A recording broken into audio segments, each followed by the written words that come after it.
Hello and welcome to another video. Yesterday I did a live where I went through a whole bunch of different topics, but one of the topics that I settled on because there's been a lot of talk a bit recently was the number 10s. Now, obviously, I've been going kind of position by position. We've done videos on strikers and all the prospects there, who might be the best fit. We've done video on midfielders and different thoughts on all of that. Which I think is still a very appropriate video given the current nonsense going on in United's online fan base at the moment with regards to Menu Lagarte, that I do think is continually worth mentioning even in different videos simply because it's completely ridiculous the way that people are acting and treating a player of his quality simply because he's not what they want. And that's why part of the reason why I make the videos is not just to rate players and things like that, but also to discuss it through the view of what is wanted by the coach, what is wanted by the team, because that's not always the same thing. And every manager is different. Everybody's going to have lots of different opinions. So in today's video, I'm going to run through the number 10s. Now, on the number 10s, not only will I go through a number of the different people that United have been looking at, but I also will be running through a couple of charts that I made of just some interesting stats. And the reason I made these stats and looked at them is because the basis of what Amorim really wants out of his 10s. So that's what we're going to cover in this video. Who are the 10s United are looking at? Who are probably the best options? Then I'll just give my opinion on who I think they should get and go for. And I would be very, very happy to hear yours in the comments below. So 10s or wingers or 10s. United's pursuit of more forwards. And I say that because, again, it's kind of a funny thing, this 10s and wingers thing. I always called them wingers because they were wingers for Amorim. Just in the last season or so, he started moving them more narrow to compact the team a little bit more defensively. And now they're number 10s, but they really have always been wingers, and wingers converted into 10s and all that. And it doesn't particularly matter whether you say wingers or 10s. It's not that big of a deal, but I do get that there may be confusion in that. The wing backs in a system that is working will play in your more traditional winger spaces, while your 10s, the inside forwards, are going to play in slightly more narrow positions. And so it's just worth mentioning that. But United are definitely looking for more forwards, even in addition to a striker, to add to the regimen that they have now. And we'll kind of look at why in a second here as well. That's one of the things I want to break down. So what does Amorim want? And I'm going to focus a little bit more in this on the right 10 position because even though we don't know where Bruno will play next season, or even Mbeumo, or even Joshua Cherki, all of them have been good players, and Bruno has been good in the left 10, and Cherki has been good in the left 10. And the right 10 is where we clearly have a little bit of a lacking. A left-footed player in that right side, or somebody who's very good with both feet to play on that right side. Amad Diallo obviously fits the role very well. I'll show you why in a minute there, and look at that. But he may end up, of course, as well playing wingback, and whoever we sign at wingback may end up also playing at right 10, and vice versa. So there's a lot of pieces to this puzzle. But the best way to use it as an example and to look at it is in, what does Amorim want? What are the traits that matter? And at Sporting, he has a player, or had a player, who is still performing well. That is a good example of this in Francisco Trincao. This is his kind of chart of what he can do. Obviously, you can kind of see he's a very creative player, lots of assists, lots of attacking actions, things like that, but also well-rounded. A lot of, as well, progressive carries, decent on the dribble, things like that. And it's worth understanding, really, how a 10 plays in an Amorim system. Excuse me. And one of the major characteristics that they do that is really worth mentioning, and why they cannot just be an outlet ball, is when an Amorim system is functioning best. This is, again, ties back into the midfield discussion about progression. Those 10s are dropping deep into the midfielders in build-up, in possession, and almost making a four-man midfield. This is allowing oftentimes those wingbacks to get high up the pitch and stretch it as a wide in these wide areas and create passing angles that are going out to them from the tens, from the center backs, and a lot of the passes from the midfielders in an Amorim system are sideways, backwards, and little passes to the tens as they kind of run into the same areas as them, and they're expected then to turn and get up the pitch. So the tens, you want carrying the ball, dropping deep, receiving, carrying, but then they also need to be very effective in creativity and shooting in the final third. And it's definitely an interesting thing trying to figure out players who fit all of these characteristics, who do all of this. But that's what United need if they're going to sign somebody. I think it's risky if you go for a player who's, I know this sounds silly, just a goal scorer, because those deep build-up traits are fundamental to the team as well. But then they also need to be very, very good in the final thirds and in scoring goals. So someone who drops deep in the midfield in possession and build-up, they need to be creative in the final third. They need to have good chance creation. The goals and the chance creation in an Amorim team generally are very well spread out between the wingbacks, the tens, and the striker tends to be often the focal point for goals, but it's very spread out otherwise. So you have to be able to create chances too and score goals. He needs it from everybody. Everybody ideally is picking up 8-10 goals, across there with a more prolific striker in that system. So again, you want someone well-rounded in an ideal sense. And I know that sort of seems obvious, but when I say well-rounded, it's not just they create and score, but these aspects of how they progress the ball and all of that too. They don't necessarily have to be great progressive passers either, though. And Amorim team likes carriers. I can say that on every single position we look at, outside of center backs, where he really wants a progressive passing from that position. He wants carriers of the ball everywhere else. So that's what he wants out of this right 10 position. Moving forward from that then, what about the options that we have now? So with Ahmad, what we have here is a player who is extremely well-rounded. And on some of the charts I'm going to show you in a minute, you can see that. But look at, Ahmad in the blue here, high on the key passes, high on assists, high on goals, good effective on dribbling, very high on carrying the ball. This is a good player, Ahmad. He's a very, very well-rounded player. He's efficient with carrying the ball. He's creative, and he scores goals. Perfect. We need more Ahmads. Garnacho, it's a mixed bag. The problem we have with Garnacho, where he's ineffective, is that has zero creativity to his game in terms of creating chances for others. He's one of the lowest in all of Europe when it comes to creating for others from that position. And I'll actually show on some charts kind of the examples of this.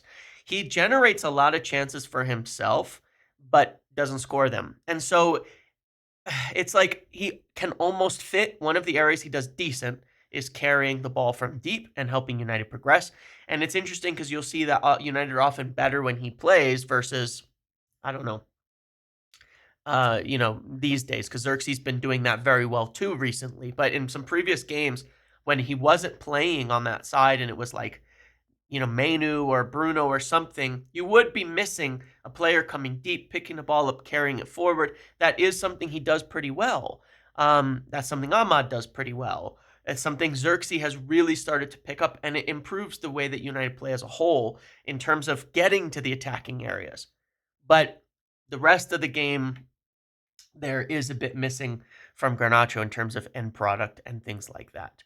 So we don't, we need more like Ahmad, who's able to do it all in these positions. And we don't know yet how Xerxes will come along there. I think he's been improving a lot recently, but he also needs to find some end product. Right now, he's done amazing at forming his way into the build-up, but not doing great at the end product. When Bruno plays at the 10, he's unbelievable, creating chances and goals and things like that, but maybe doesn't offer quite as much in build-up, and that's why he's come deep. Interesting kind of thoughts on all of this, but let's look through it. I want to break it down into three main categories of how we rate players on this. Number one is shooting. Volume and efficiency. Are they a good goal scorer? Obviously, that's still super important. You need goals. from your forwards. And so this matters. This is still number one. It's not like Amorim wants players who don't score goals in that front three. He wants players who score goals in that front three. They all need to be capable of scoring goals, not just, doing one thing. And that's one of the reasons United have been so bad recently, is the lack of goal scorers in that front three, in that attack. Practically none in that attack. So I look at efficiency because really it just tells you, as a player, taking shots and are they making them? And when we look, we can kind of see why United have a problem. The options here, Antony and Garnacho, off over here to the right, means they take a lot of shots, but they score very, very few, extremely low conversion rates. That's not necessarily what United will want. You can see Trincao here, and the graph can even be a little deceiving when you think about the percentages on this.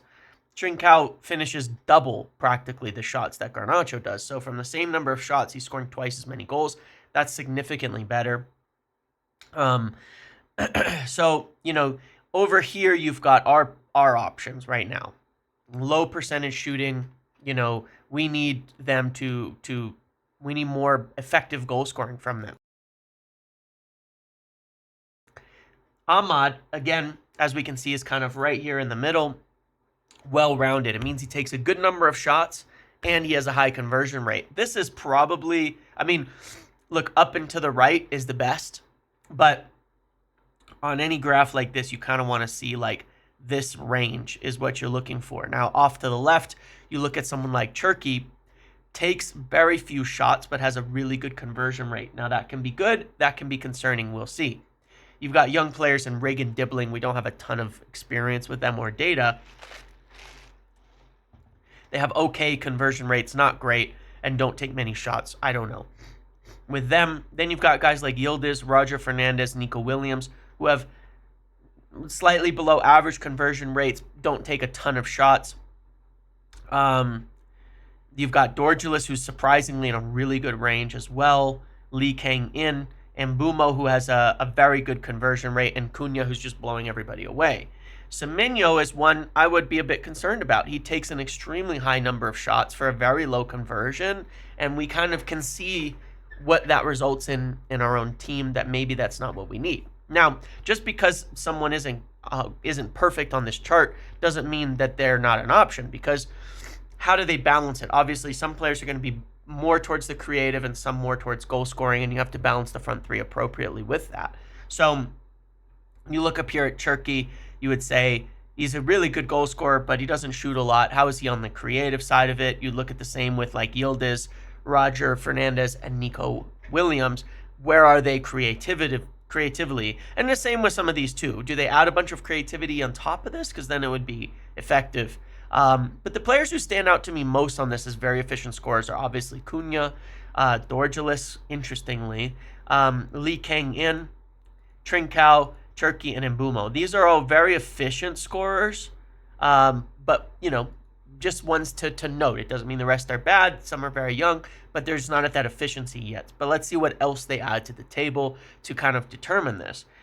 In the second category, I did chance creation and duel winning on the ball. Now, what does this mean? This means key passes per 90 and dribble take-ons. When they get on the ball, do they beat their man? That is an important part, especially in the final third and in the progressive half of, can you get by your man to get a better opportunity for a teammate, to get a clear shot, to get a clear chance, and not turn the ball over? It's a part of efficiency, so I thought it was interesting to kind of put these two together. Now, I don't have data for some players who are just unfortunately not in leagues where we can get that data, but what we see over here is Kang-in and Cherki have incredible numbers when it comes to creativity. And I've included Bruno, by the way, just for fun on some of these graphs too. Now, obviously, he's playing deep this season. It's a little bit different. But Kang-in and Cherki show up incredibly well on efficiency, and they're good dribblers. This is a stat where you're not needing to be super high up on the take-on percentages. Good dribblers are usually around the 50% mark. So we see, excuse me, Ahmad, once again, how well-rounded is he? He's right in the middle for shooting efficiency. He's right in the right spots for take-on percentage and key passes. Now, Yildiz starts to show up really nicely here too, where he completes a lot of key passes and he has a really good rate of dribbles. And when we look over here, not a bad shooter, but not a volume shooter. So it's good that we're seeing other good stats from him. Mbeumo and Cunha, about average here. Roger Fernandez, Trinkout, Rig, Dibling, about average. You can see again the problems that we have. Garnacho is extremely low on the key passes and the lowest by far on the take-on percentage success. So, you know, we lose. It's not efficient. It kind of paints a picture, unfortunately, of a lot of shots without going in, a lot of dribbles lost, and not really making chances for others. It's not enough for what United need when you compare it to like Ahmad, and you can see Anthony in here too. Dorgelis, I only have data for the Champions League, but he's become really intriguing to me looking at him on these charts and kind of following it up because I watched him in the Champions League. He's quite impressive on the ball in the Austrian league, and it is the Austrian league. His shooting is good. He was winning 70% of his take-ons in the Champions League, which is unbelievable. Obviously, an unsustainable number, but he has some serious talent, and I can understand why he was admired. So it's an interesting one to look at. But again, what stood out to me as creative and effective dribblers were Kang-in, Cherki, Yildiz. And again, same disclaimer, there's a lot of decent dribblers on here, but not all of high creativity. And, you know, you want to piece it together. Cunha being a top goal scorer, you're not expecting him to be super creative as well. So that doesn't mean he doesn't stand out still, right? On the basis of being really good. But it does help the guys who are maybe not taking many shots like Yildiz or Cherki to add that they are very creative and good dribblers too. The last category I put together for this was carrying progression efficiency, where the first two stats are shooting in the final third, chance creation in the final third, and take-ons. Now we're starting to move a little deeper. Who also carries the ball well? And who's efficient at bringing the ball up the pitch? Because that is an important part you don't want to lose.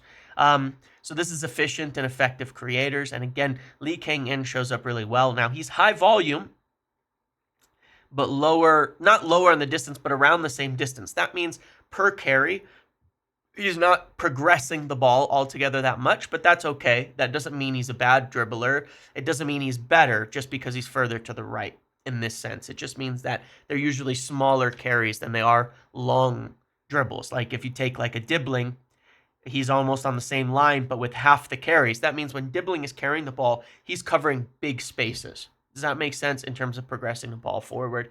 So it doesn't necessarily mean anything. It's just interesting to look at. Here, you know, Garnacho shows up quite well. Not a huge amount of carries, you know, right in the middle of the pack, but good progressively. So Garnacho is decent at progressing the ball per his number of carries as well. You can see once again, Ahmad is probably one of the best, if not the best at this efficiency-wise. Nico Williams, very good at this. Cherki, again, showing up extremely, extremely well. So Kang-in stands out well here. Cherki stands out. Yildiz stands out. Nico Williams stands out. And then Cunha, how did I lose him? Oh, he's right in here. Again, decently efficient. Not doing a ton, but decently efficient. And then Dibling is also pretty good here. I do have some concerns about Mbeumo when I watch him, and we'll cover him in detail later, about him being maybe more limited than some of the other players on this. So high and to the right means less progression per carry, not bad, but doesn't necessarily mean better. But it does mean they're willing to carry the ball a lot, and they do it a lot, which I do think is a factor to look into. So I'm going to break them down into 3 categories. And the first is well-rounded. And well-rounded category, I want to look at Kang-in in terms of breaking him down and looking at his numbers here. United have been linked to Kang-in for a while. There was talk last week that they met with the agent who actually represents him. He's in this PSG side. And if we look at his numbers overall, very creative, creates a lot of chances, scores a lot of goals. He rates really highly on a lot of this. And then he's about average for progressive carries. And above average for successful duels. If we go back to this, we can see that's the case. His progressive carry distance is about there, but he carries the ball a lot. So a lot of his carries aren't progressive. They're just maybe sideways or in different positions. So good players is him. When I look at it, you know, he plays a lot in the positions we would want. You look at his numbers, his passing is exceptional. His chance creation, exceptional. One of the things I really like to look at here too is this successful take-on percentage. You know, he doesn't take a man on too often, but he's incredibly good at it. So you're talking here, and then you look at carries as well. You can see he carries the ball a ton. The carrying distance is not that high. So, you know, that's why he's not showing up super high on progressive carries, but he does carry the ball into the final third well. He miscontrols. He's like at the bottom.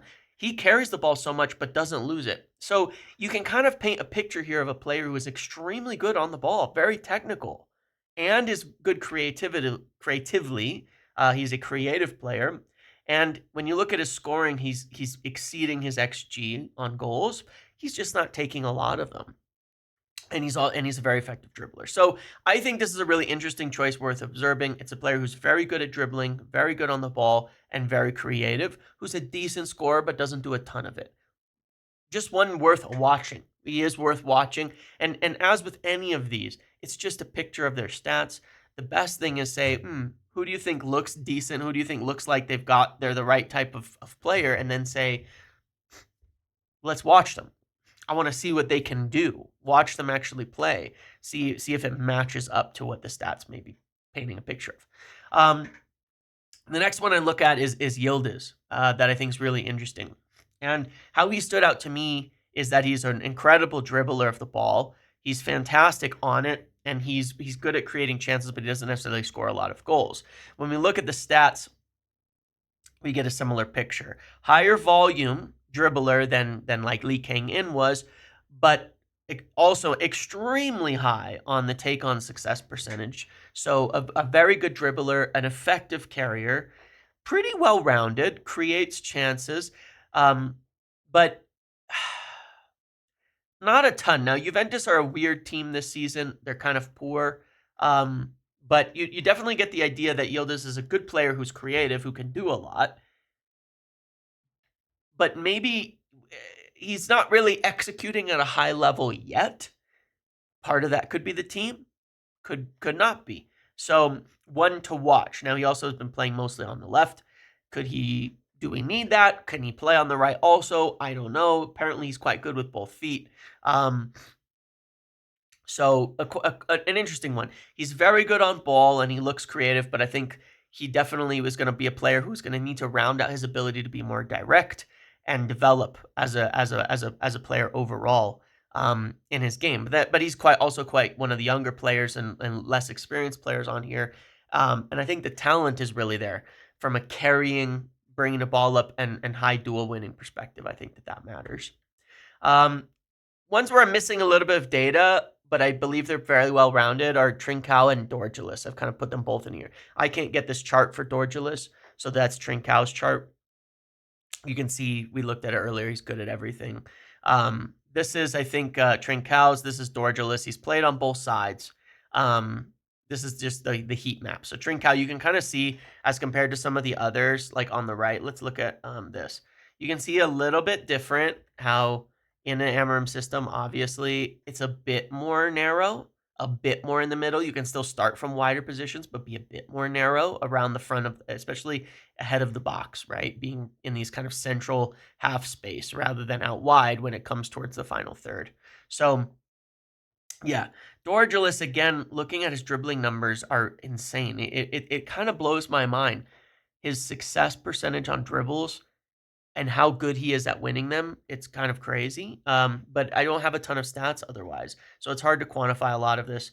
Trincao's very well-rounded and effective from stats available. Dorgelis is a fantastic dribbler, and he's a very good scorer in Austria, so I could see why he'd be of interest. A very technical, talented on-ball player who wins his battles and is also a decent shooter, has some good shot technique and good finishing, which I believe he didn't score a goal in the Champions League, but they were a pretty poor team. But there's a lot of videos and such watched when we first were linked to him, and I think a lot of people would agree with that. He's a good shooter, has good technique and good power in his shots. And so these are options I would say just watch.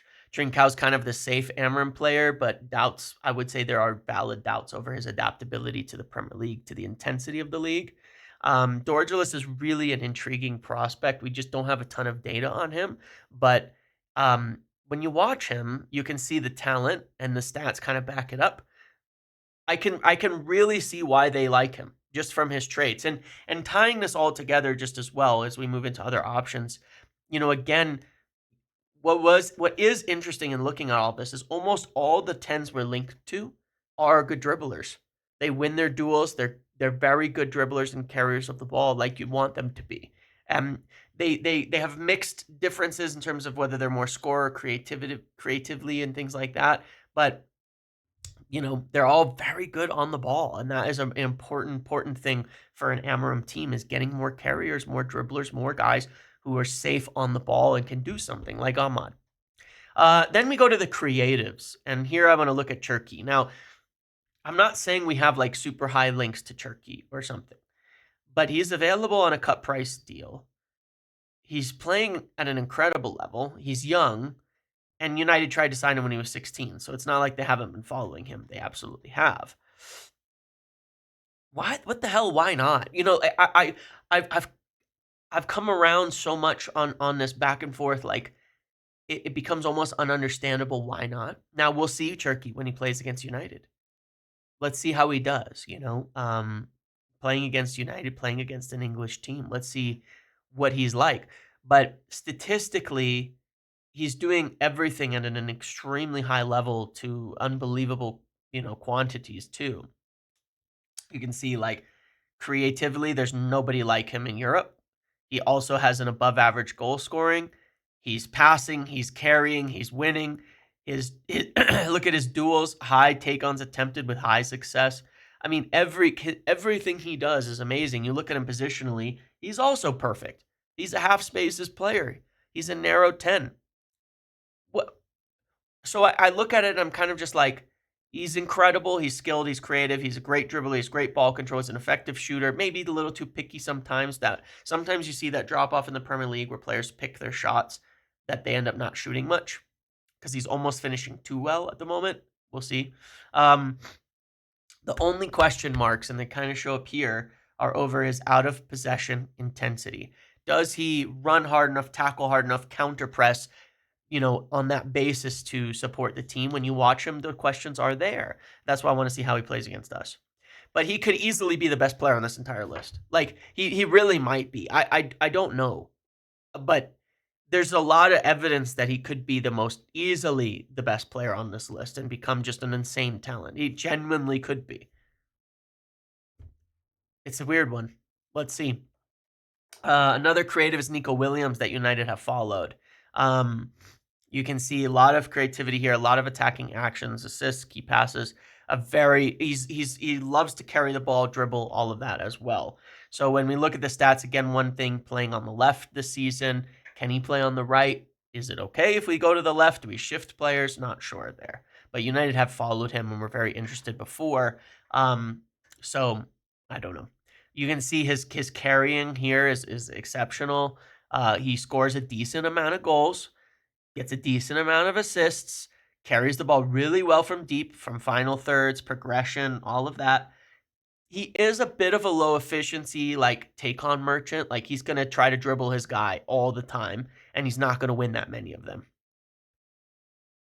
There's pluses and minuses to that. But he is a really good carrier of the ball otherwise. So this is probably my main concern, is that he's somewhat inefficient. When you get into England and the spaces are even smaller and the duels are a little tighter and more physical, does he end up being like a Pepe, Nico Pepe, who I thought at the time was really good, and I learned from that, when it came to the Premier League, it was a different story. That would be my main concern from him. He is a strong carrier and a volume dribbler, very creative, decent shooter. Again, not a top scorer, but a decent shooter. But he can be inefficient on the ball. Very talented and highly admired if United were a strong creator and carrier, but right-footed is a question. And I get a little bit of the concern, the vibe, like I said, of a Nicola Pepe. Like, he's just gonna come to the Premier League and suddenly he loses all the duels more than he already is, and he becomes really ineffective when he can't beat a man. That would be my concern, that he ends up really similar to Garnacho in that respect. Not something different to Garnacho, but the same, and we need maybe better if we're buying a player, or more well-rounded. That would be my concern. But he is more creative. Cunha, when you get to the scorers, now we look at Cunha. Now, Cunha is easily the best goal scorer on the list by a huge margin. He's also really well-rounded when you look at it. Obviously, scoring insane amount of goals, creating chances, carries the ball decently well, not a ton, but decently well, and into the final third.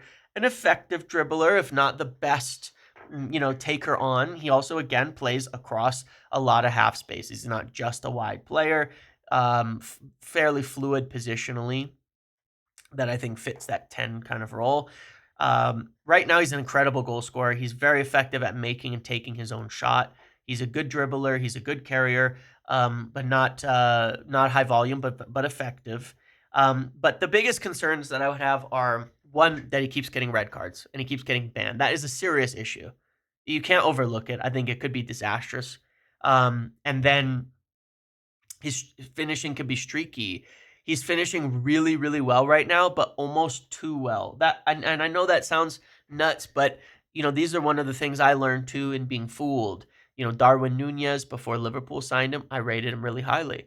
His finishing that season was like this. He was creating good chances. Cunha's still Cunha's expected goals is still very good, but he's doubling it in terms of finishing. Sometimes that's not sustainable. He's never finished this well in his career. So sometimes when a player is vastly overdoing it, they'd fall back down to earth. Now, does that make him a bad player? No. It still makes him he'll still be an above average scorer and a very talented and good player, but it's probably unlikely that he maintains this level of shooting. So you have to take that in consideration with his value. I wouldn't pay a shooter, if he was generating and finishing around his XG. I mean, some of the best goal scorers in the world finish slightly below their XG because they generate tons of chances. The ones who finish way over, very rare to do it consistently. It's like guys like Son, who do it over years and years and years. But Cunha has not done it over years and years. That would be my concern. So I think that would be a factor in the pricing. He's the best goal scorer on the list. Keeps getting banned, and again, the finishing is maybe too good right now to judge. Then there's Mbeumo, who's a very good player, another very top goal scorer on all of this. You can see that as well. He's also finishing well ahead of his goals, but he has been a decent finisher, I believe. His creativity is not bad. He's creating decent chances, all of that. What I would say with him is, compared to most on the list, he's doing the least outside of the final third. In the final third, I think he's actually a really effective player. And I think that if he was on a team that had more possession, that he would have even better stats because he is really effective and he's a really good final thirds player. I'm just not sure he brings enough to the table otherwise, where you might start to sacrifice other aspects of the game that you need out of the 10s. He's kind of like maybe the opposite Garnacho, like a very effective goal scorer who doesn't really come deep and assist in as much as you would want there. But he's a good finisher, dangerous final thirds player, doesn't offer too much elsewhere. Probably the least well-rounded, the more like on the scale of creative to goal scorers, more in the goal scorer side. Maybe matchup. He'd be a player I would like to have in the team. Let me put it that way. I would like to have an Mbeumo in the team because I think we need more goal scorers. But maybe for certain matchups, are we there yet would be my question. Are we there yet as a team where we can sacrifice some of the buildup? I don't think so. I'm not sure we will be under Amorim. So we'll see. That's just my opinion on him. I think he's a very good player. And remember, my whole point on all of this is not saying this guy's bad, this guy's good, because I think most of these are all actually very good players. And people are going to like different ones. I'm looking at it through a lens of my opinion on how they fit what we want for Ruben Amorim specifically. Not for what I like out of a 10 the most, but who we want, what a Ruben Amorim 10 looks like most of all in terms of traits. And that's my lens that I'm looking at and judging this through a bit. So, in conclusion, there's other young players. There's Dibling, there's Rig. I can't get enough stats available to make it more interesting. There's development ones that have no stats, Nippon, Mastantuono, etc., names like that. But, this is just an interesting look at some of the names that we have been linked to and that we could be looking at. Obviously, in any case, I would take all of this information, stats, think, who do I like? Who do I not like? Who's interesting to me? And go watch them play and see if it matches up. And see if it matches up as well to how Amorim would want to play. I think it's a really important part of judging players is getting a better understanding of what the manager will want out of them, because it's like the old stupid thing like asking a fish to climb a tree. They're going to be a hell of a lot better swimmer than you or I, but the fish can't climb the tree. That doesn't make them stupid. It doesn't make them bad. This is the complaint I have on the whole Ugarte midfield discussion. It's just, if you want them to do one thing and they're doing something else, they're not bad just because they can't do that thing. They're really good at doing this other thing. So what does Amorim want? So I think it's always best to educate oneself on that and then see who would fit best into that and watch a lot of these players. For me, I'm really, really intrigued by Yildiz, Cherki, and Dorgeles on these in terms of young players. Now, would I love Cunha if the discipline issues aside? Yeah, but for the more realistic costs and things like that, I'm intrigued by these players. For me, Yildiz, from what I've seen of him and the stats, looks so talented on the ball and what he can do that I think he could become the perfect player. Cherki right now is doing it all, and it's almost like it's just worth the punt because he might be one of the best players in the world. He just genuinely could be. I don't know. We'll see. So it's like it's worth a punt. And then Dorgeles, again, when I've watched him and looking at the stats, it's not a ton of data, it's not a ton of games that I've watched. He has the physical traits. He has the athleticism. He's very good on the ball. He has a good shot in him. I think he's a player that on a good price is also really, really intriguing. Some of the other ones, I'm factoring in price. I don't think Dibling we should be paying anything. I think he's a really good talent that you're not going to see the stats on, but 30, 40 million, 30 million maybe. Not in the prices that are being quoted. It's just I just don't think it'd be anywhere near worth it. Trincao, I'd have concerns over his transition to the Premier League, and I'm trying to avoid just, like former Amorim players, for the same reasons as before. I think there's a danger in that. And again, in talking to some of the others like Cunha and Mbeumo, it's more about price, more about price and those things where I'm just not sure we'll even be able to afford them.